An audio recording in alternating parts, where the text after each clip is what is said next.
peradaban Islam awal-awal di dalam sejarah yang ditulis oleh para sejarawan, kita akan menemukan bahwa Islam itu muncul, ayat pertama kali itu muncul kepada Nabi Muhammad SAW itu di Gua Hira adalah surat Al-Alaq ayat 1, yaitu Iqra, bacalah. Dalam artian apa? Bahwa Iqra ini adalah suatu ayat ilmu pengetahuan, peradaban atau kemajuan suatu bangsa, suatu kelompok, suatu kebangsaan, sehingga ayat ini mampu memunculkan motivasi untuk menginspirasi banyak orang agar orang-orang tersebut berpengetahuan. Makanya banyak di dalam hadis-hadis sahih itu dijelaskan bahwa mencari ilmu itu lebih utama daripada ibadah-ibadah sunnah. Dikatakan bahwa orang-orang yang mempelajari ilmu pengetahuan itu lebih utama daripada orang-orang yang sibuk selawatan, takbiran, dan lain-lain sebagainya yang masuk dalam kategori ibadah sunnah. Karena satu pengetahuan mampu memberikan banyak manfaat terhadap seluruh umat manusia. Contoh misalkan angka ini ditemukan oleh ilmuwan muslim yang bernama Al-Khawarizmi, dan sampai saat ini angka ini digunakan oleh seluruh umat manusia. Angka 0 ini digunakan oleh seluruh umat manusia yang ada di dunia. Kita tidak bisa membayangkan bagaimana jika angka 0 tersebut tidak ditemukan oleh seseorang misalkan. Kita akan sulit menggunakan hitung-hitungan Romawi pada saat itu dan sampai pada saat ini. Karena dengan pengetahuan angka inilah kita mampu dimudahkan dalam hitung-hitungan sampai berbiliun-biliun.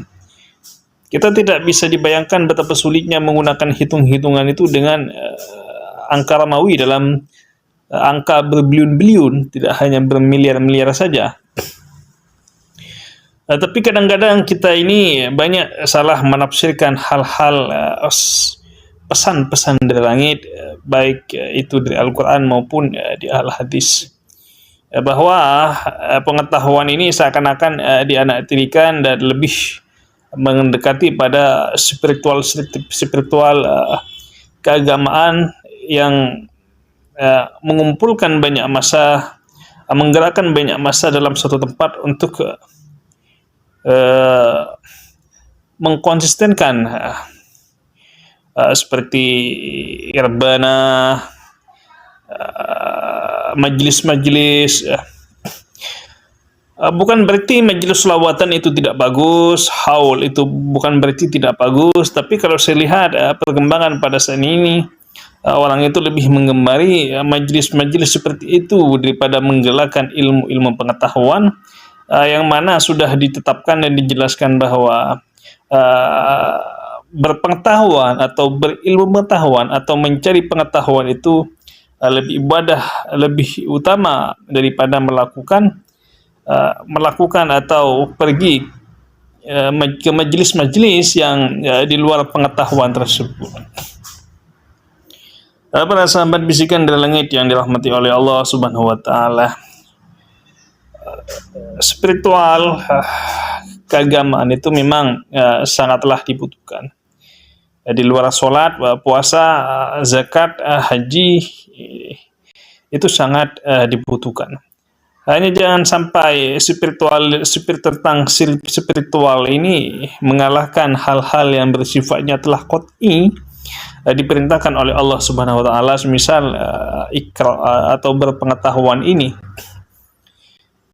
Karena bagaimanapun berpengetahuan ini wajib bagi umat manusia. Bagaimana seseorang atau pemimpin itu membangun suatu bangsa, pemimpin itu membutuhkan orang-orang pakar, kaum-kaum intelektual, kaum-kaum akademisi yang memang matang dalam pengetahuan tersebut. Banyak kadang-kadang negara-negara ateis itu yang negaranya maju dalam ilmu pengetahuan karena mereka memang fokus dalam mempelajari tentang banyak hal tentang teknologi. Walaupun ada negara-negara beragama juga yang maju dalam hal teknologi, tapi tidak bisa dinafikan orang-orang cerdas itu, orang-orang berilmu pengetahuan yang pengetahuannya mampu diserap atau difungsikan oleh banyak orang itu jauh lebih utama daripada orang-orang yang hanya sholat sunnah untuk dirinya sendiri. Karena kalau ibadah sunnah itu hanya digunakan atau maslahatnya untuk dirinya sendiri, sedangkan pengetahuan itu fungsinya dan manfaatnya dirasakan oleh banyak orang dan bahkan di seluruh umat manusia. Penemuan-penemuan teknologi saat ini tidaklah terlepas dari seriusnya orang-orang belajar, seperti HP teknologi yang kita pegang saat ini, atau penemuan-penemuan aplikasi seperti Facebook, WhatsApp, Instagram, dan lain sebagainya, sehingga membantu umat manusia dalam menjalin komunikasi yang sangat gampang. Wallahu a'lam.